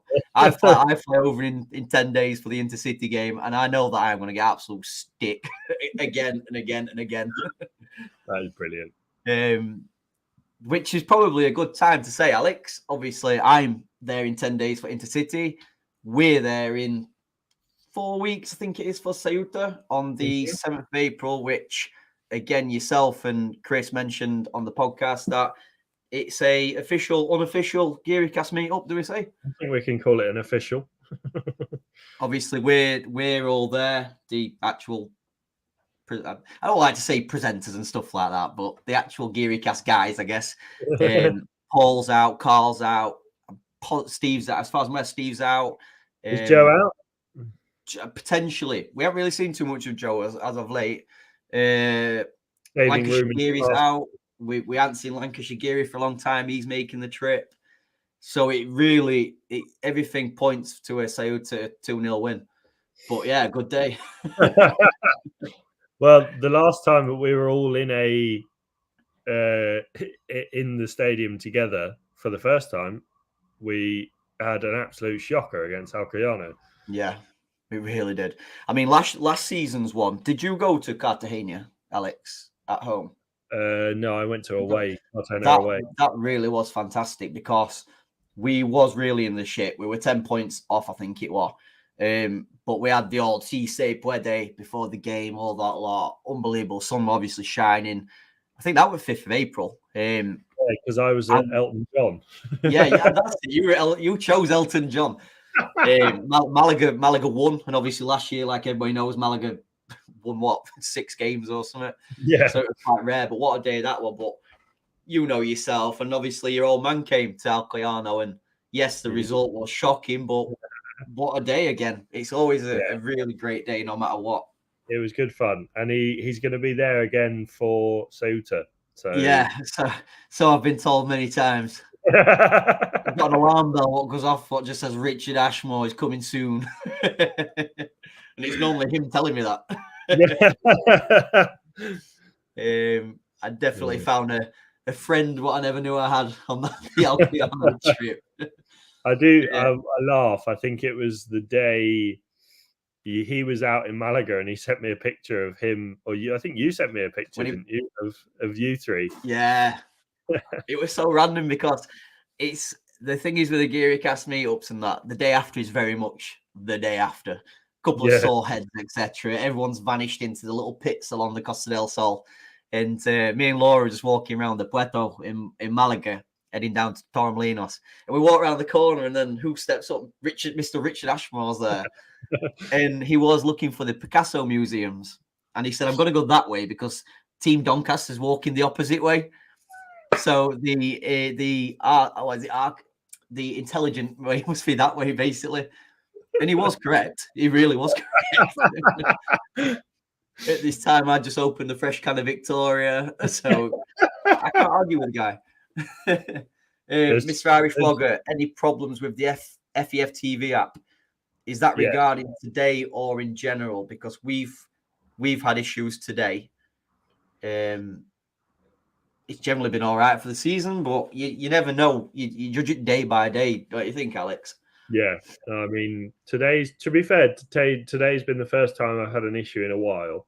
Yeah, same here. But yeah, just like we said earlier, without this app, we can't be too harsh on it because without this, we wouldn't have a Malaga to follow every week. What? We wouldn't really have a GearyCast. See, that is what David Ferrero brings. Oh, unlucky, but just the hold up play, it's really good. Irish Vlogger just today. So when I was trying to get on my stream, it kept saying suffering issues today or something. I basically refreshed it and just keep refreshing it, and it got there for me. I think Alex had the same issues. Yeah. So I think the thing is with FEF TV is just refresh. That's what's done me well for the season, I guess. I don't like look at this. We've got a stretch. They're standing off with a stretcher. Malaga play. I'm not sure which one it is, but Malaga player's gone down with absolutely nobody anywhere near him. He's back up again. Who is it? It's Manu Molina, who is walking off with his face in his hands. This does not, and he's in tears by a lot. This does not look very good for a very important player for Malaga.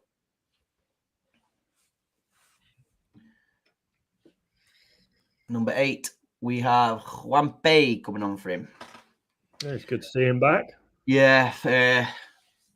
Irish Vlogger, you're welcome, mate. It's what we're here for. We're here to help you guys. Frederick, do you know when the clubs typically make tickets to home games available on their websites? How long before a game? I'll answer this, Al, because I look regular. It generally comes up this season about 10 days before. Basically 10 days before, just keep looking. You'll have no problems at finding it. Just following up on that, hope to get a ticket to Atletico Madrid away, even if it's a neutral seat. Mr. Alex might be able to help you better with that one, maybe? Yeah, so if you have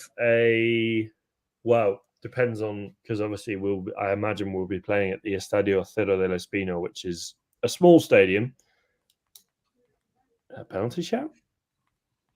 Well, am I hopeful? So they'll probably, similar to say Antequera and San Luqueño, there'll be a raffle. Oh dear! Well, what a save! Outside. We're all right. We're all right. Yeah, I imagine there'll be a raffle sort of thing, because there's only, I want to say 600 tickets. So they'll announce it like they did with San Luqueño. If you have a season ticket or a carne malaguista, then you can try and get tickets in the away end. Tickets for Atletico Madrid B, I'm not so sure about getting tickets in the home end, but I've never done it. So, because I know with Real Madrid Castilla, you have to be a member, I think. I'm not sure whether Atletico Madrid do the same. So, can't confirm on the neutral tickets.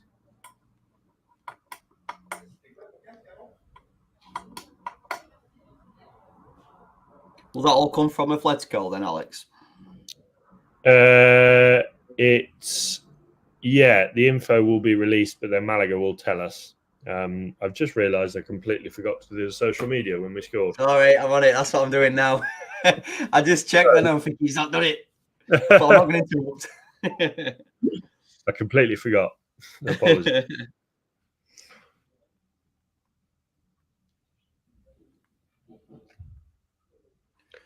Do we sit on this now, Alex, or do we go for more?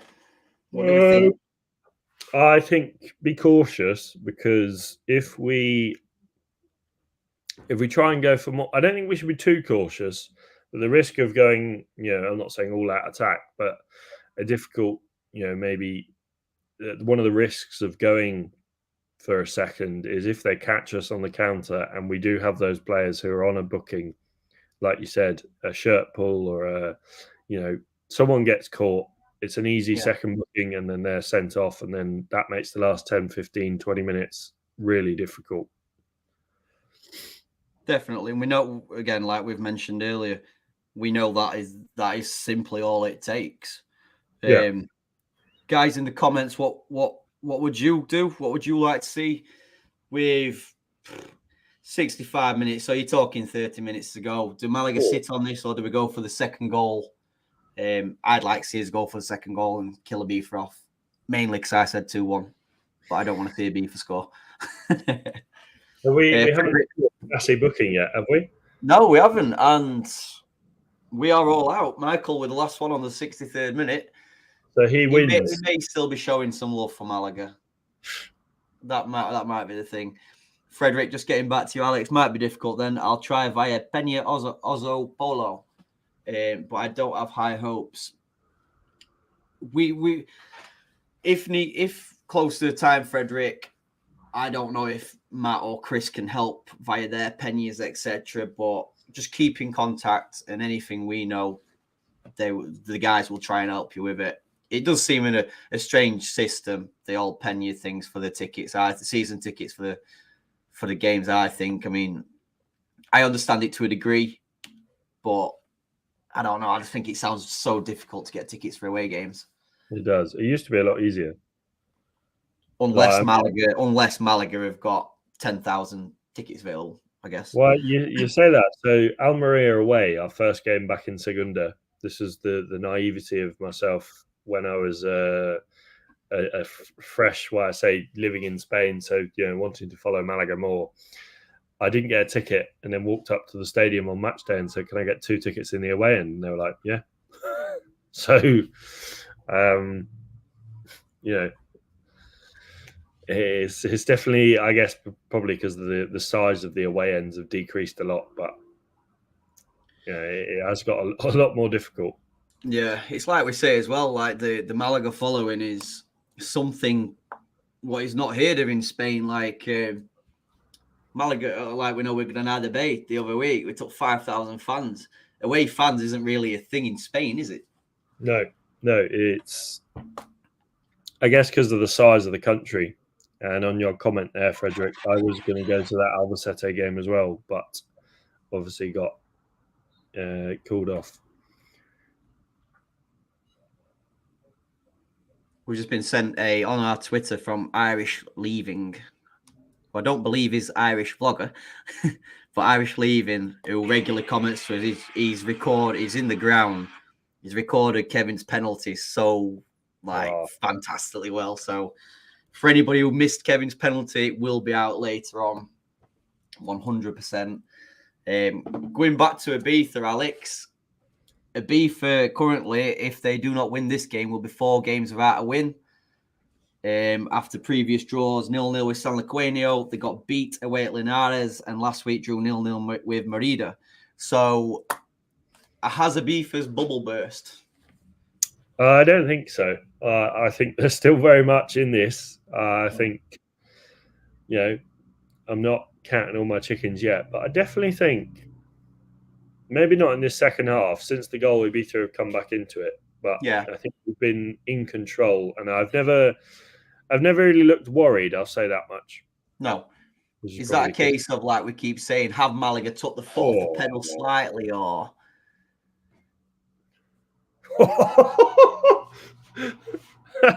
Did you see that? Bit of shithousery. Medina deserves it because he's Medina on Medina. he's been a dirty bugger. I dare say that's a Matt Harrison dream. Medina on Medina. A Medina sandwich for Mr. Matt Harrison.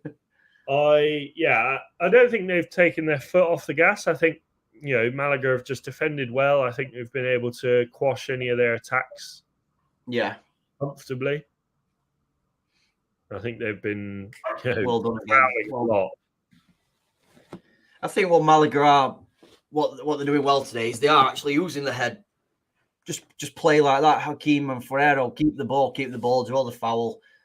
End of the day, like we commented on earlier, Ibiza have got to win this game. It's not a matter of a point's good enough for them if they want to win this league. And we're, like you said, in terms of a head on our shoulders. Too often this season we've been running around like headless chickens. And effectively, the more we think about it, Alex, this is very much a free card for us. In a way, yeah. In a way, we are. I know. If we're not going to win the league, second place is good in terms of the playoff rankings. Go on. To play 5th place in Grupo Uno, I believe. And that is something you don't see very often. It looks like La Rosaleda currently is very shaded. Yeah. Where is that sunshine? I blame Mr. Nick Bell. You can see we've even got some sunshine here today. I mean, it's very grey, but the sun has been out. It's not warm. On my run this morning, the hat and gloves was out for sure. It's not like running down the Costanel. He's offside. He's got to be offside. Surely. Yeah, I thought it was. He had to be. Like we mentioned a minute ago, guys, the Ascasi sweep is over. We are all out. I fully believe somebody would have been winning. If he does get booked, though, whoever had the 63rd minute, was it Michael? Yeah, Michael. He wins officially. He definitely wins. And currently, I believe Mike. Oh, that's not very. Oh, no, he's an Ibiza player. I thought that with Carlos Lopez getting warmed. Currently, Michael is winning at everything because it is his birthday. He wanted 3 points for Malaga, and he's getting that. Go on. The Wessel hasn't gone. Why has he stopped? All right. Keep going. Go on, Kevin. Nice. Just feel much. Steve Jackson, Roberto gets on the end of that. I think earlier I mentioned that when you've got 2 up front, there's always somebody in there. I don't know, Dione. I think Dione's had a good game today, but he's just not a number 9 for me. He's been quiet. I'd say. Obviously, the penalty. In truth, Alex, I mean, I've been not raving about Kevin. I think Kevin's had a good game, but in terms of on the ball, I can't say he's done too much. He's done a great run, what's got us the goal, and I believe his work rate's been brilliant.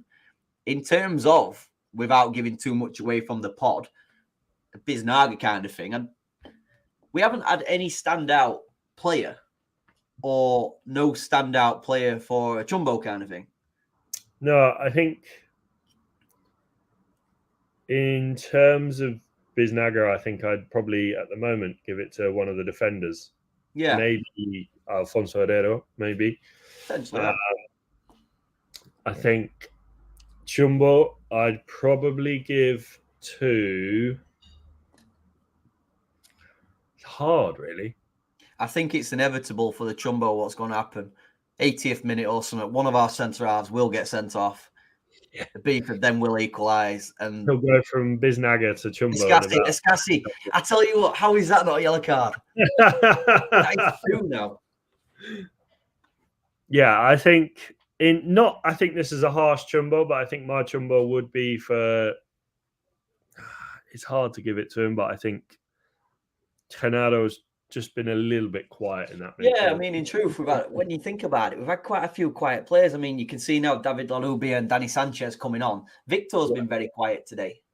But as a defender, in a game like this, defence is probably more important than attack. Maybe, I don't know. But by looks, it's David Ferrero who's coming off for Larrubia. And I think it's going to be Sanchez for Kevin, maybe. It'd be strange for Kevin to play 90 minutes after not playing a minute in the last couple of weeks. I can't see why he'd go left back for left back. My stream was given up. I know it's back. It is Danny Sanchez for no one's come off. Joaquin Gabilondo? No. I think it's is that Kevin who's moved inside? The Beef are also making a sub. Fausto for Sully. No idea who they are. Top tier analysis. And then a double sub. Ruben Diaz, who I believe is not the captain. He's come off. Oh, so yeah, Kevin's came off for Danny Sanchez and David Larrubia for whoever I said. To be honest, no, I'm going to change my Chumbo. Obviously I don't want to ruin the pod, but I think I'm going to go with Kevin, to be honest. Oh yeah. Yeah, I just don't. Apart from that run for the penalty, Like I say, that's what I mean. I think he's had a decent game purely for the clips of the work rate. Yeah. Footballing wise, I don't think there's too much to work off. No. But we have these games where it is awkward to pick a man of the match and the worst player of the match when you've not really got much to work on. Mm. Don't get me wrong, I'd rather have this kind of choice than when we played horrifically bad, got beaten, thinking he could be any of the 11 to be the Chumbo. Yeah. I'd rather have a difficult choice of the Biznaga than anything else. Exactly. But with 75 minutes on the clock, Malaga looking fairly comfortable, I think. Nice. And again, look out wide. And again. Don't shoot, please. That's a bad ball. It's a bad cross. Handball. Might be begging a bit. Yeah.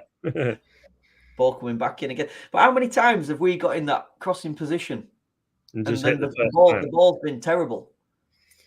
It's been crossing today has been shocking. It really has. I think after just saying what we well done, Larrubia.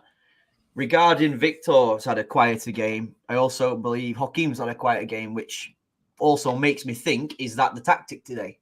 Normally our fullbacks are very attacking. I think they played well. I really do. Defensively, brilliant. Yeah, I think in a game like this, you've got to use your head. You can't just put 11 players running forward because a team like Ibiza will pull us apart. There's nothing wrong with a structured back four. No, nothing. Number one rule in football: do not concede. If you don't concede, you're taking a point, and then it's up to yourself to get that 3. Yeah. Something Malaga over the years, maybe they haven't thought like that. No. Malaga don't think over the years, have they? Yeah, full stop. I think that's been it. Go on then. We're on the counter again. We're looking dangerous on this counter. Danny Sanchez, 1-on-1. He's offside. 50 yards out. Running out of ideas a bit. Keep the ball. That's it. Just keep the ball. Juan Pay from 30 yards. Oh, he's I like that work rate from David Larrubia. Yeah. I think David Larrubia's got a point to prove. Yeah. Ooh, that's not a foul. Get out. He's not Get out. Get out. See, something like that, Alex, that is potentially the second yellow. You know what I mean? Yeah. Whether it's a foul or not. I don't think it was a foul. No, I don't. I think he's making a meal of it. Oh, he's fine now. He's up. Yeah, exactly. You tend to see that a lot, don't you? You know when something's wrong with a player and when it's not. I hate it. Yeah. I'd like. The funny thing is with this game is, like we've said, Ibiza need to win this. I don't believe Ibiza's really out at us so far. No, I don't. They haven't really. If you wiped my footballing memory from the last 8 months or whatever, and put me at La Rosaleda today, I would have said, yeah, Malaga are probably top of the league. Ibiza are or near the top, and Ibiza are probably mid-table. I mean, effectively as well, obviously, after the disaster in Melilla, this is 3 wins on the bounce for Malaga. Really, it's in form at an important time. You think after this, we've played Ibiza twice, we played Castellón twice, we played Recre twice. We've got Cordoba at the end of April, I believe. Next couple of games, Intercity at home. Actually, who we got away next week? San Luqueño away, Intercity at home, somebody else away, and then Ceuta at home. So you're thinking that there is points on the board. There's points to be made for Malaga there. And then Atletico Madrid B away. Yeah, there's another one I think we could be looking to get points at. I think I'm glad coming into the end of the season we've already played the top teams. Earlier on, we've played Castellón twice already. We've played Ibiza twice already. We've still got to play Cordoba. We've played Huelva twice already. That's it. We've played the teams around us. In truth, looking at Castellón's fit, has Castellón and Ibiza played each other? Castellón play Ibiza at home on the 12th of May. So that's when there's 3 games to go. In terms of Castellón, I mean, I do think that in this league, we criticise some teams quite heavily and so on, like your Granada Bay. I don't think they're up to much. But a lot of teams can beat anybody in this league. Yeah. I mean, just recently, Ibiza and Castellón's forms dropped horrifically. They haven't really played anybody. We lost to Melilla, stuff like that. But like Castellón's got Alcoyano away. They've got Castilla away. You'll know better than anybody. You never know what Castilla team's turning up. One day they're great. Another day they're shocking. They've got Recreativo. They've got to go away to Intercity. Real Murcia they've got to go away to. And they finish with Ibiza at home, Algeciras away, and San Luqueño at home. So, look, we'd be silly to try and predict what's going to happen, but anything can happen. But we're going to do it anyway. We're going to win the league. Oh, come on. Oh, dear. Is that... Oh, that's silly. I thought they were giving that as an elbow. I think they were giving that. Oh, I tell you what, VAR, that's a red card in Segunda. Yeah. VAR would be all over that. In terms of ourselves, Alex, I might go on a bit here, but in this order, San Luqueño away, Intercity at home, Algeciras away, Linares at home, Ceuta at home, Atleti B away, Real Murcia at home, Cordoba away, Merida at home, San Fernando away, Antequera at home, and then Real Madrid Castilla away. I'd say out of those, there's maybe 2 or 3 games that I'm not confident about. Well, not as confident about. The rest, you're talking Cordoba away. Oh, yeah. Cordoba away. And who was before Merida? Where are we?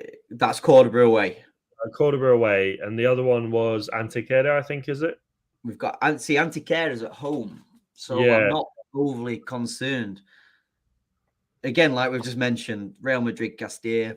We don't know what Real Madrid, but I believe our fate will be dealt with by then. We'll know where we are.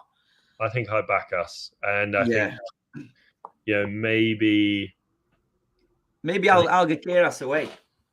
Yeah, maybe. I think we're capable of beating them, but it'll be a tough game. Big throw here from Javi Jimenez. We've seen this before, haven't we? Javi Jimenez long throw in La Rosaleda comes to nothing, which we've seen again and again and again. There you go. Yeah, lay down, Herrero. Lay down with that ball. Ibiza have been poor today. Yeah, they have. I'll admit, after 10 minutes, I was quite nervous. I thought they looked very dangerous going forward. Since then, I say this every week. I don't want to jinx anything. but I don't think they've done too much. No, I don't have. I don't think we need to do much now. I don't mean sit back or anything, but let it be for have the ball. Málaga on the counters look fairly dangerous. David Arubia's pace is brilliant. Yeah. Again, just going back to another foul by Monte, definitely not a yellow card. Going back to David Larubia, he must look at Danny Lorenzo and how Lorenzo's stepped up over the last, in 2024. I always still look at him as similar players and probably good friends, but they're both. We've lost the Yorkshire Wi-Fi. Are we back? We're back. We lost. I was only waxing lyrical about David Larubia has to perform. You had me worried then because I'm thinking, does that mean the live's gone? No, I think once the live is up, even the person who's managing it, if they lose connection, it still goes up. All right. Oh, dangerous free kick from Ibiza, dealt with very well. That was a great header, but it's coming straight back in. Where's Herrero? Safely into the keeper's hand. 5-6 minutes left. Frederick, interesting with Antiqueras, new owner, very interesting. Maybe they over time and can gain promotion and become a steady Segunda club. Also, fun name.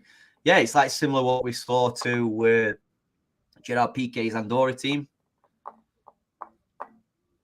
Is that rule still a thing where the keeper has to get rid of the ball in 6 seconds?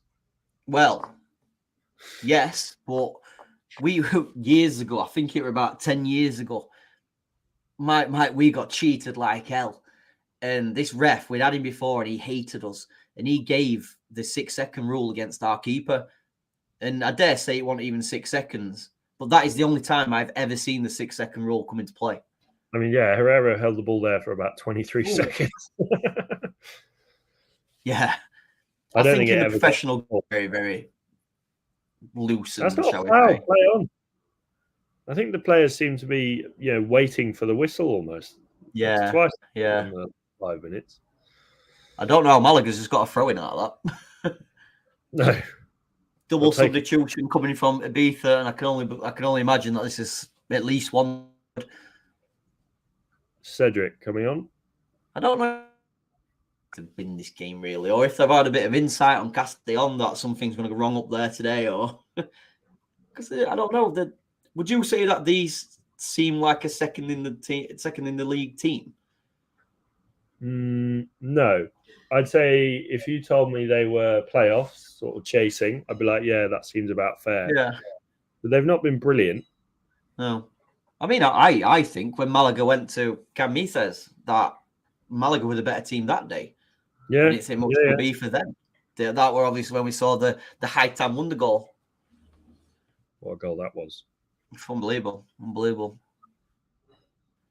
And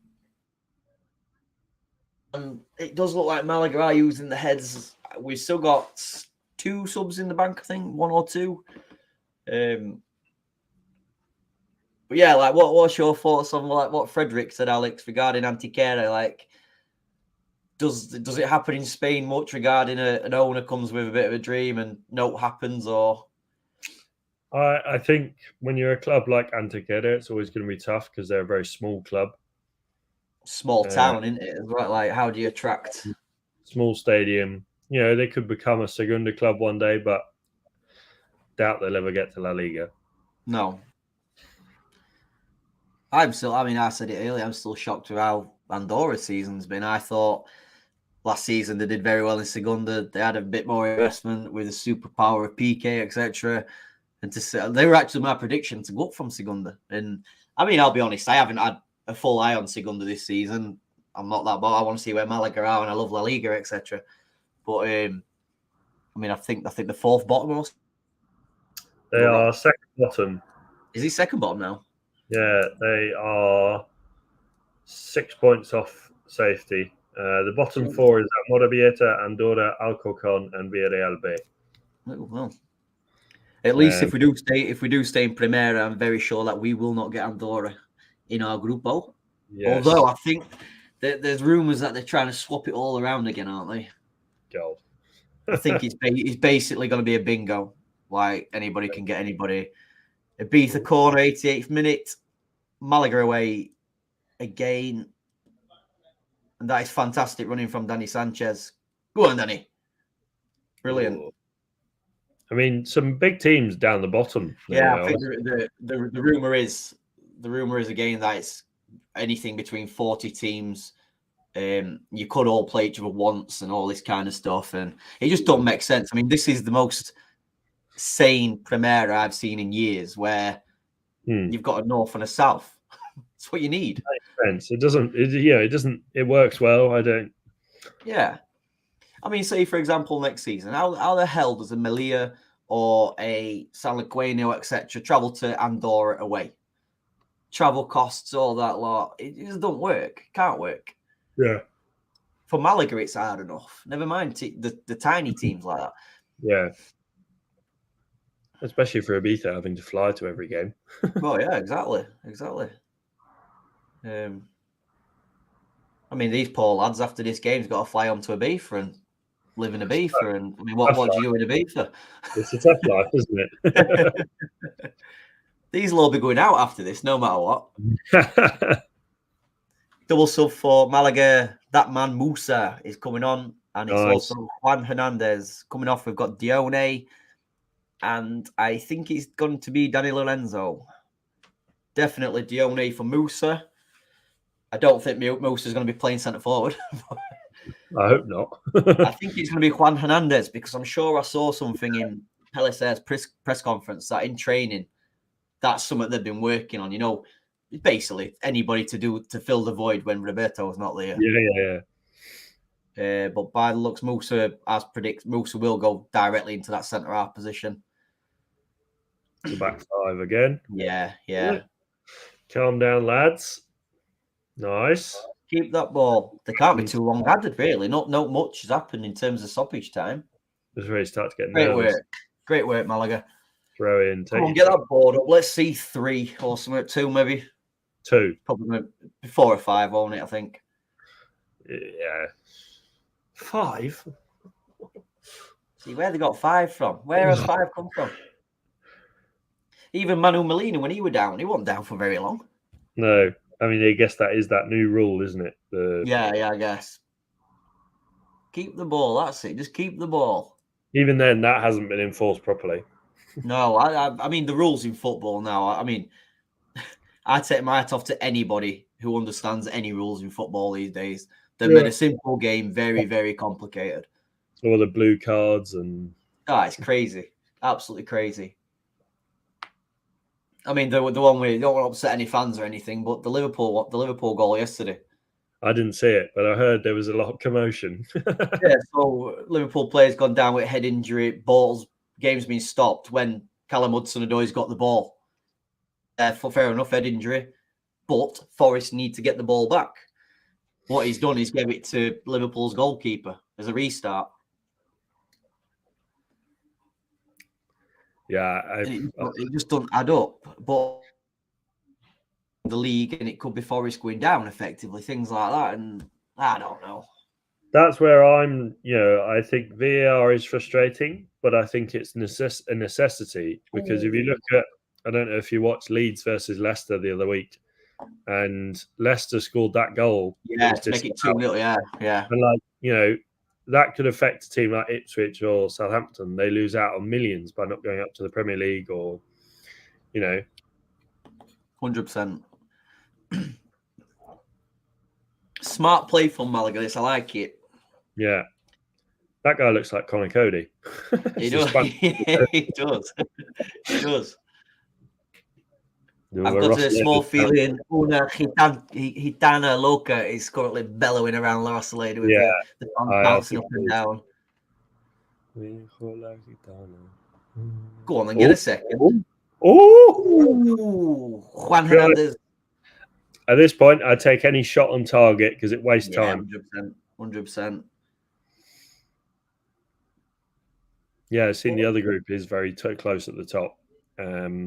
Depor seem to be on fire. Pompey. I think Depot's gonna win the league surely with the form. I don't think the other teams. There's no real consistency with the rest of them. I'm really glad Depot are looking like they're going up because they should not be in the third division. No chance. No chance on this earth. I mean, a lot of the people like that, no one will understand how we're where we are. No. I suppose it's only the Malaga fans what understand why we are where we are. Yeah. No, I think, and this is going to sound critical. I don't want to sound too critical towards other teams in this division, but I'd much rather see a second division full of Deportivos, Malagas, like bigger teams than say, I don't want to single out any teams, but like I'd much rather see the bigger teams in those divisions because it makes it a lot more interesting. Yeah, exactly. It's a bit like the Premier League this year. The Championship, there's some massive teams in the Championship. And, the Premier League this year is subpar. Some of the teams that got promoted, I thought Burnley were going to do a lot better than they have done. But Sheffield United and Luton, I like to see Luton in there. I think it's good. But, teams like Leeds, Leicester, Southampton, Sunderland. There's some big boys in there, isn't there? There's definitely some big boys. Just agreeing with what Frederick's just said regarding the other group. It is balanced. It's very balanced. I think there's going to be a lot of change. I can see Depot running away winners, 5-6 points maybe or something. Malaga clearing a game with 30 seconds left. Go on, get rid. Come on, just put it in the corner. Do anything. Go on, put it over the top. Oh, that would have been a brilliant ball. Draw the foul. Draw the foul. Draw the foul. Is that a corner? Nice. Brilliant. That is exactly where Malaga need the ball. 1 yard away from Ibiza's corner line. And now I am pretty positive. Una Gitana Loca. As Malaga 1-0, the final whistle goes. It's 3 points for Malaga. It's a big, big 3 points. Alex, we expect it to be a hard game, a very hard game. Super Bocce's running around La Rosaleda with sword in hand, I guess. How surprised would you be if that turned out to be Chris? Would it surprise you? Would it really surprise you? Stay tuned on socials today, guys, because I've got a feeling there is going to be some great, great content from inside that stadium. I think, and this is going to sound weird, but apart from maybe that Danny Lorenzo shot on goal early in the first half and the penalty, there's not been a lot of that's hit post or, it's been a fairly, I don't want to say dull, but fairly cagey game. Yeah. I think Malaga defended really well. Ibiza just not really, I don't think Ibiza played well at all. I think it were one of them where, we said at the beginning of the game, we don't care how bad the game is. We need 3 points. Let's get that 3 points. But I think it was a good game. And again, I totally agree with what you're saying. I don't think there's too many talking points for Malaga. No.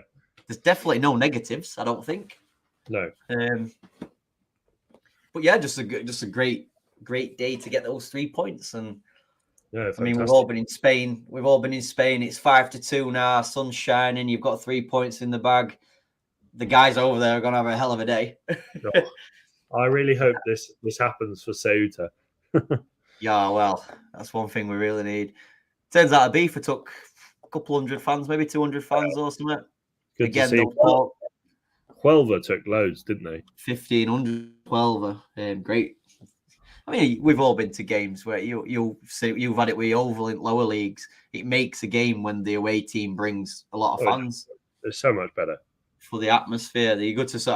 Obviously this season, I think I've been to 4 games with Malaga and no one's brought any fans. Castellón brought about 200-ish. But there's no atmosphere from their side. But if Reckon 1,500, it's been fantastic. But Ted? You what, mate? Alciano had about 20 when we've. Yeah. And they absolutely shit on us all day. But I think that's about it. Like we say, it's they can be quite awkward, these early starts, but look at the positives. There's 3 points in the bag, and you've got the rest of the day to yourselves. Alex, have you got much planned for the rest of the day? I talked about this on the pod. I'm being interviewed for a certain Málaga documentary that will be out by the summer. Oh, is that today? Is that today? I'm being interviewed. Yes. So this is the documentary that will be, I guess, following all of us around on the Ceuta game and getting lots of footage. So yeah. Does that mean we have to calm down on the old cervezas? No. If anything, the more the better. The more the merrier. So yeah, that's obviously some more exciting content. What you will see, not officially GearyCast stuff, but we will be helping those guys with everything they need. I believe that this is going to be the first week of the new era of the podcast. So that's something for everybody to look forward to. I've got to go see my little baby niece now and probably watch some football later on, because football's my life like it is your life. Yes. Thank you very much to everybody for viewing. I know times can be difficult when it's these early kickoffs, etc., but we're all here for Malaga. We've got these 3 points. So, Alex Ashmore, you have a very great day. You too. Thank you very much, Luke, and vamos Malaga. Thank you very much, mate. You've all been listening to the GearyCast, winning today in a massive win. Vamos Malaga. Enjoy yourself, guys. Thank you very much.